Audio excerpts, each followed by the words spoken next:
Hello everyone, welcome to excellence agri academy.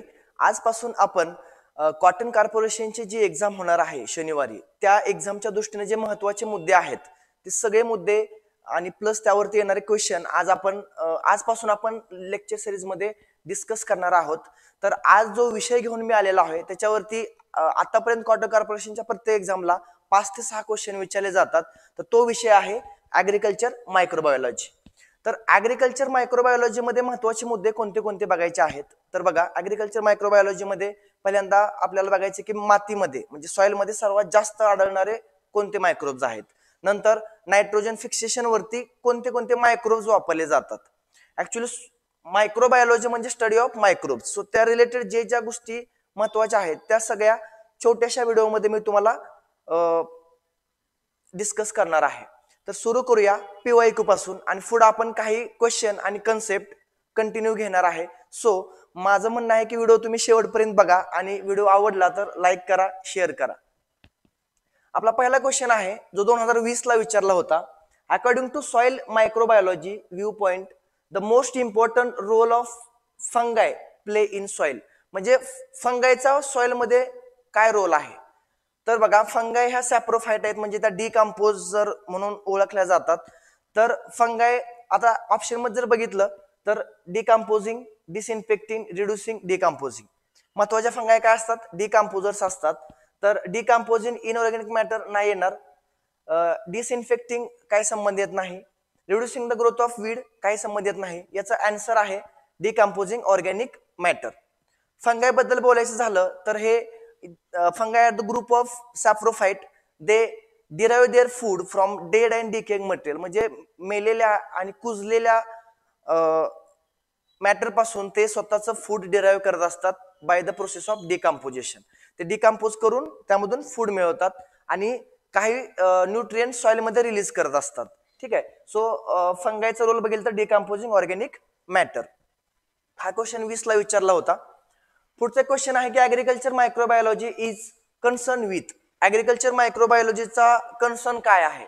तर त्याचा महत्वाचा कन्सर्न आहे various role played by micro organism in agriculture in general question, म्हणजे in general terms. Okay. म्हणजे बाकीचे option बघितले तर स्टडी ऑफ इंटरडिपेंडन्स काय लॉजिक लागत नाही. Study of different organism in forest काही संबंध नाही. Various role played by micro organism in an ecological setting काही संबंध नाही. तर सिम्पली ऍग्रिकल्चर मायक्रोबायोलॉजी म्हणजे काय, जनरल ऍग्रिकल्चर मध्ये मायक्रोबचा यूज कसा आहे, संपला. ओके. आता 20 ला विचारला होता म्हणून मी तुमच्या समोर हा घेऊन आलेलो आहे. पुढे आहे agriculture microbiology can be called as the study of dash dash dash. म्हणजे ऍग्रिकल्चर मायक्रोबायोलॉजी, लॉजी म्हणजे स्टडी करायचा आहे, मायक्रोबचा स्टडी करायचा आहे, पण कसा. तर बघा, मायक्रोस्कोपिक बायोलॉजिकल सिस्टीम मध्ये आन्सर आहे. बायोलॉजिकल सिस्टीम नाही तर कसं, मायक्रोस्कोपिक बायोलॉजिकल सिस्टीम. बायोलॉजिकल म्हणलं तर फक्त ते सगळे लिव्हिंग ऑर्गॅनिझम आले. आपल्याला कसे लिव्हिंग ऑर्गॅनिझमचा स्टडी करायचा आहे, मायक्रोस्कोपिक, जे डोळ्यांना दिसणार नाहीत, ज्यांना मायक्रोस्कोप मध्येच पाहावं लागेल, अशा सिस्टीमला काय म्हणलंय, agriculture microbiology. So agriculture microbiology is concern with microscopic biological system. पुढचा महत्वाचा पॉइंट आहे actinobacteria. Actinobacteria are dash dash as they grow in soil having relatively less moisture and partially decomposed resistance organic matter. तर ऍक्टिनोबॅक्टेरिया काय असतात. तर ऍक्टिनोबॅक्टेरिया काय आहेत, slow growing bacteria आहेत. काय आहेत त्या, स्लो ग्रोईंग बॅक्टेरिया असतात. त्यांचा रोल जर बघितला आपण तर बघा, intermediate group between bacteria and fungi. Actinobacteria काय असतात किंवा ऍक्टिनोमायसाइट्स म्हणू शकतो आपण त्याला. तर ते काय आहेत, तर या स्लो ग्रोईंग असतात, सॉइल मध्ये ऑर्गॅनिक मॅटरला ब्रेकडाऊन करतात. थोडंसं मॉइश्चर त्यांना गरजेचं असतं. त्यांच्याबद्दल जर बघितलं ते इंटरमिडिएट ग्रुप आहे बॅक्टेरिया आणि फंगी मधला. Numerous and widely distributed in soil.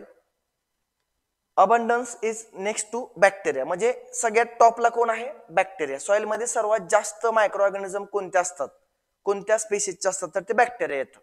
ठीक आहे. किती असतात बघा, 104 to 108 per gram of soil ते प्रेझेंट असतात. 70% ऑफ सॉइल ऍक्टिनोमायसिट्स आर स्ट्रिप्टोमायसिस. ओके. तर इथं हा एक विचारला होता. सो PYQ ला विचारला होता. आता हाच येईल असं नाही, पण एक आयडिया येऊन जाते की क्वेश्चन कसे येत आहेत. आता काय महत्वाचे क्वेश्चन इथून डिस्कस करूया. हे काय क्वेश्चन आहेत जे मला महत्वाचे वाटतात आतापर्यंतच्या स्टडीनुसार, याच्यावरती क्वेश्चन आता अपेक्षित आहे. तर बघा, dash dash constitute the most dominant group of micro organism in soil. Soil मध्ये सगळ्यात डॉमिनंट असलेला ग्रुप ऑफ मायक्रो ऑर्गॅनिझम कोणता? तर याच्यामध्ये सर्वात तुमच्याकडे ऑप्शन समोर आहेत, बॅक्टेरिया, ऍक्टिनोमायसिस, फंगी अँड अल्गी. तर याचं उत्तर आहे बॅक्टेरिया. सगळ्यात जास्त कोणता ग्रुप आहे सॉइल मध्ये? 1 नंबरला बॅक्टेरिया. जर आपण क्रम जर बघितला सिक्वेन्स नुसार, तर टॉपला आहेत बॅक्टेरिया, जे सर्वात जास्त आढळतात सॉइल मध्ये. 2 नंबरला आहे ऍक्टिनोमायसिट्स, जे बॅक्टेरिया आणि फंगसच्या इंटरमिडिएट कॅरेक्टर दाखवतात. ऍक्च्युअली बघा, ऍक्टिनोमायसिट्स हा ग्राम पॉझिटिव्ह बॅक्टेरिया आहेत, पण त्यांच्यामध्ये काही गुण हे फंगस सारखे पण आहेत. ठीक आहे, म्हणून त्यांना बॅक्टेरियापासून सेपरेट ठेवलं. सो टॉपला बॅक्टेरिया आहेत, त्याचे नंबर पण तुम्हाला दिलेले आहेत. 2 नंबरला ऍक्टिनोमायसिट्स, 3 नंबरला फंगी, 4 नंबरला अल्गी आणि नंतर येतं प्रोटोझोआ. ठीक आहे, सो हे काही डॉमिनंट नंबर असलेले मायक्रो ऑर्गॅनिझम आहेत जे सॉइल मध्ये आढळतात. ठीक आहे, पुढचा महत्वाचा क्वेश्चन आहे बघा, याच्यावरती फिक्स क्वेश्चन येईल. आपण जे नायट्रोजन फिक्सेशन बद्दल बोलतो, ऍटमॉस्फेरिक नायट्रोजन फिक्सेशन, तर जो फ्री नायट्रोजन एलिमेंट असतो ऍटमॉस्फिअर मधला, तर त्याला फिक्स केलं जातं सॉइल मध्ये.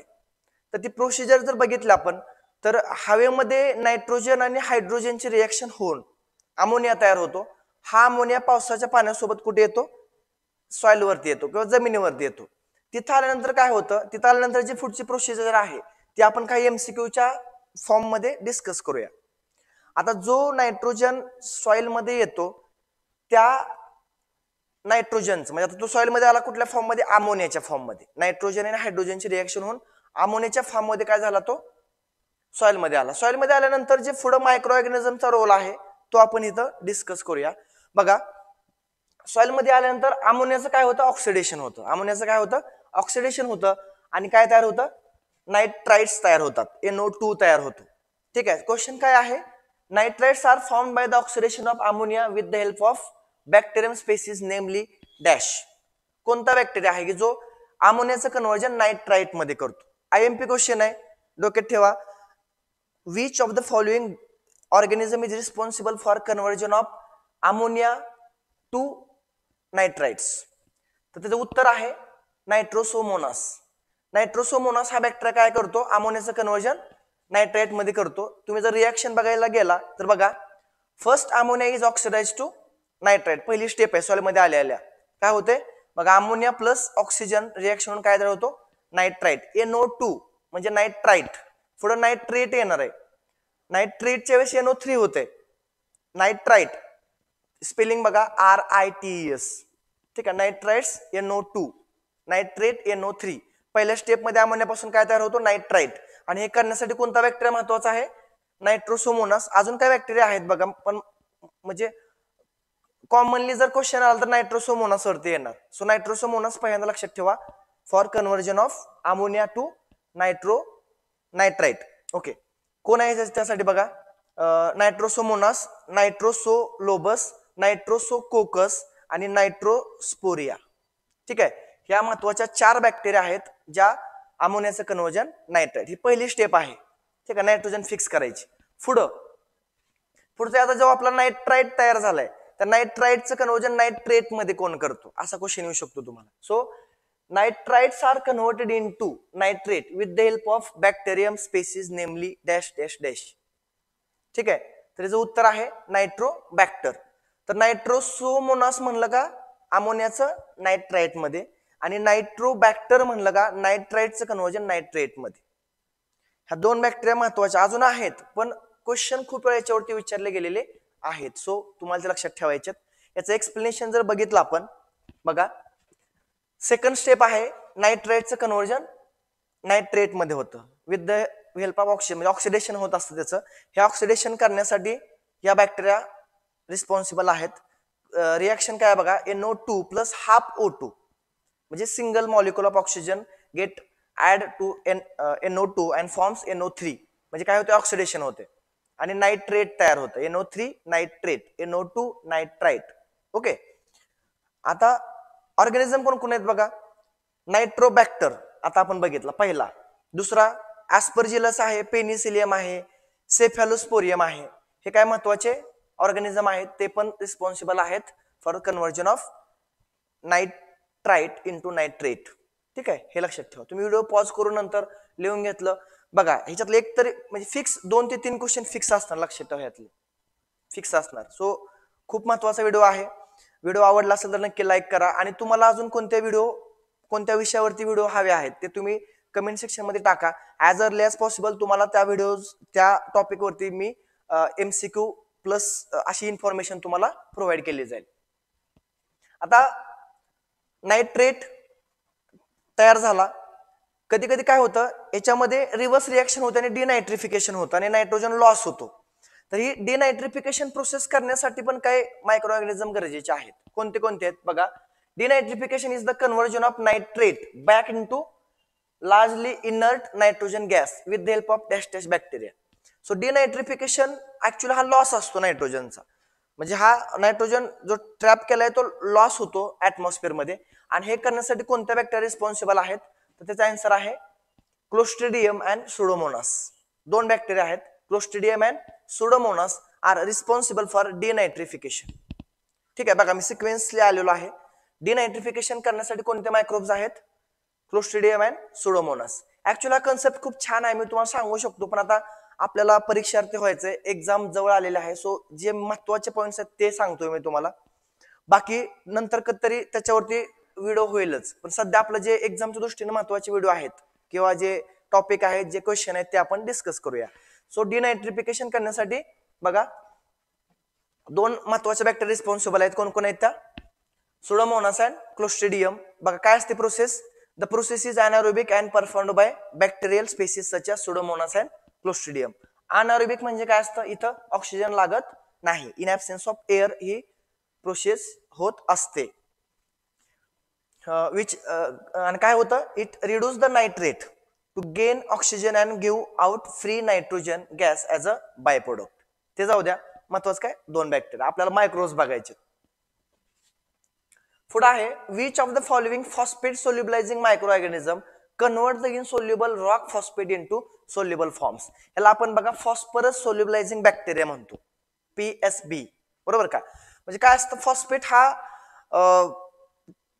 कंपाऊंडिंग एलिमेंट आहे, तो कोणासोबत तरी कंपाऊंड करून राहिलेला असतो, तो फ्री आढळत नाही, म्हणजे फ्री आपल्याला भेटणार नाही तो.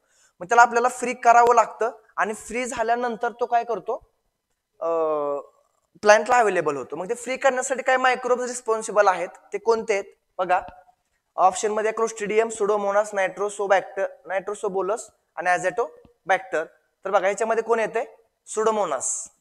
सुडोमोनास हा महत्वाचा बॅक्टेरिया आहे की जो काय करतोय, फॉस्फरसला सोल्युबलाइज करतोय रॉक पासून आणि तो प्लांटला अवेलेबल करून देतोय. तर बघा तुम्ही जर बघितलं phosphate solubilizing micro organism such as pseudomonas, bacillus, micrococcus, aspergillus and fusarium. हे काय महत्वाचे बॅक्टेरिया आहेत, ऑर्गॅनिझम आहेत, ते काय करतात, फॉस्फेटला सोल्युबलाइज करून प्लांटला अवेलेबल करतात. सो याच्यावरती क्वेश्चन येऊ शकतो. ठीक आहे. आता पुढे आहे आता इथं आलं बघा नायट्रोजन फिक्सिंग बॅक्टेरिया. बघूया आता आपण नायट्रोजन फिक्सिंग बॅक्टेरिया. बघा the most widely known symbiotic nitrogen fixing bacteria. बघा सिम्बायोटिक शब्द आलाय. सो यातला कुठला स्पेसिस आहे जो सिम्बायोटिकली नायट्रोजन फिक्स करतो, लगेच तुमच्या चेहऱ्यावर नाव आलं असेल रायझोबियम. ऍक्च्युअली मी ते हायलाइट पण केले. ओके, तर तो कोण आहे, रायझोबियम. सो रायझोबियम हा सिम्बायोटिकली नायट्रोजन फिक्स करतो. म्हणजे कसं सर, बघा तुम्हाला रायझोबियम बद्दल सांगतो आधी. बघा the most widely known symbiotic nitrogen fixing bacteria कोण आहे, rhizobium. This bacteria live in the root nodule of legumes. सो लेग्युम्स मध्ये हा बॅक्टेरिया काय करतो, लेग्युम्सचे जे रूट्स आहेत त्या रूट्सला गाठी येतात आणि त्या गाठीमध्ये हेट्रोसिसच्या फॉर्म मध्ये तो काय करतो, राहतो. प्लांट कडून न्यूट्रिएंट ऑर वॉटर वगैरे तो घेतो आणि प्लांटला त्या बदल्यात काय देतो, तो नायट्रोजन देतो. म्हणजे कसं झालं, तू चपाती कर मी भाजी करतो, आपण दोघं जेऊया, लाईक दिस. सो हे म्युच्युअल अंडरस्टँडिंग असतं दोघांचं, कुणाचं, रायझोबियमचं आणि लेग्युमिनच. तर बघूया आपण सिम्बायोटिक कुठल्या कुठल्या आहेत. आता इथं मी सगळे तुम्हाला ऑर्गॅनिझम आणले, व्हिडिओ पॉज करून सुद्धा तुम्ही बघू शकता. ओके, तर बघा ह्याच्यामध्ये पहिला आहे फ्री लिव्हिंग. फ्री लिव्हिंग म्हणजे काय असतात, हे कोणासोबत असोसिएशन करत नाहीत, रूट नोडूल वगैरे बनवत नाहीत, ते आजूबाजूला सॉइल मध्येच असतात आणि ते नायट्रोजन फिक्स करत असतात. त्यातले बघा फ्री लिव्हिंग मध्ये परत 3 प्रकार पडतात, ॲरोबिक, अनॲरोबिक आणि फॅकल्टेटिव्ह अनॲरोबिक. ॲरोबिक म्हणजे काय असतं, ज्याला एअरची गरज आहे, म्हणजे ऑक्सिजनची गरज आहे हे करण्यासाठी. त्यात कोण कोण येतं, ॲझोटोबॅक्टर, बिजेनिका, निकिया आणि ॲनाबेना. ठीक आहे. अनॲरोबिक कोणते कोणते आहेत, तर क्लोस्ट्रिडियम आहे. क्लोस्ट्रिडियम हा अनॲरोबिक आहे. तुम्हाला असा एक क्वेश्चन येईल, which of the following free living anaerobic nitrogen fixing bacteria, तर तो कोण आहे, क्लोस्ट्रिडियम.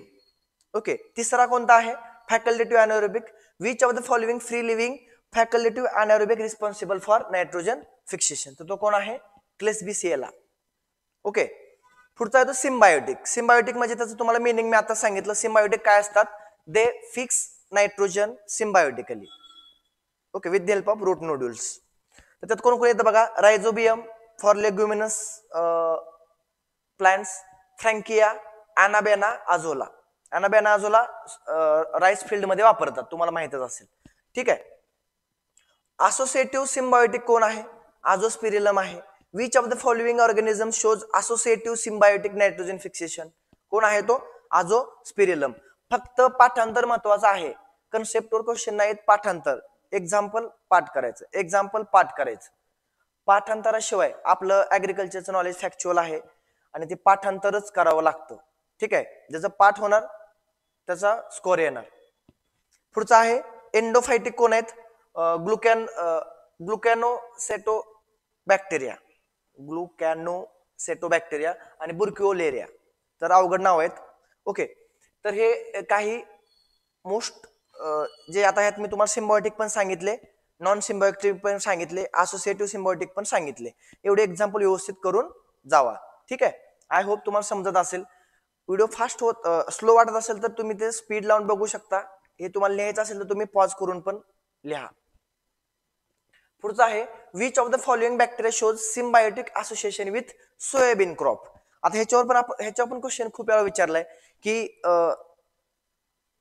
क्रॉप वाईज स्पेसिस बदलतात. ठीक आहे.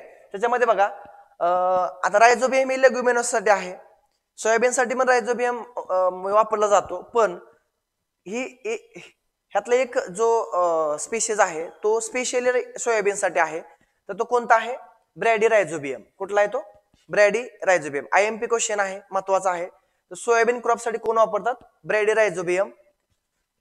हा, इथं बघा मी सगळ्या क्रॉपचे ते असोसिएशन आणलेलं आहे की कुठला बॅक्टेरिया आणि कोणतं क्रॉप. त्याच्यामध्ये पाहायला येतो रायझोबियम माहितच आहे, रायझोबियम लेग्युमिनस असोसिएशन असतं. ब्रॅडी रायझोबियम तो कोणाचा असतो बघा, ब्रॅडी रायझोबियम जापोनिकम, हे महत्वाची स्पेशीज आहे, जापोनिकम.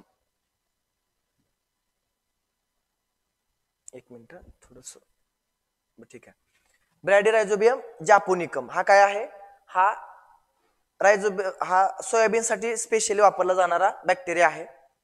नंतर बघा अझोरायझोबियम कोणासाठी असतो, सेसबानिया रोस्ट्रॅटा. नंतर ॲनाबेना अझोला, तर अझोला आणि ॲनाबेना ह्या दोघांचं हे असोसिएशन असतं. राईस फील्ड मध्ये नायट्रोजन फिक्सेशन करण्यासाठी या बॅक्टेरिया वापरल्या जातात. आणि पुढचा आहे फ्रँकिया, हा कॅसॉरियाना सोबतचा असोसिएशनचा बॅक्टेरिया आहे. सो असे काही महत्वाचे टॉपिक आपण या सिरीज मध्ये डिस्कस करणार आहे. ठीक आहे. तर इथं जे काही नायट्रोजन फिक्सेशन, फॉस्फरस सोल्युबलायझेशन, सॉइल मध्ये असणारे मायक्रो ऑर्गॅनिझम, असे फक्त मोस्ट इम्पॉर्टंट पॉइंट्स आज आपण या व्हिडिओ मध्ये डिस्कस केलेले आहेत. आय होप तुम्हाला व्हिडिओ आवडला असेल. व्हिडिओ आवडला तर मी पुन्हा एकदा म्हणेन, लाईक करा, शेअर करा, जेणेकरून जे व्यक्ती अभ्यास करतात त्यांच्यापर्यंत हा व्हिडिओ पोहोचेल. Thank you so much. तुम्ही कमेंट सेक्शन मध्ये मला सांगू शकता की तुम्हाला पुढचा कोणत्या टॉपिकवरती व्हिडिओ हवा आहे. थँक्यू.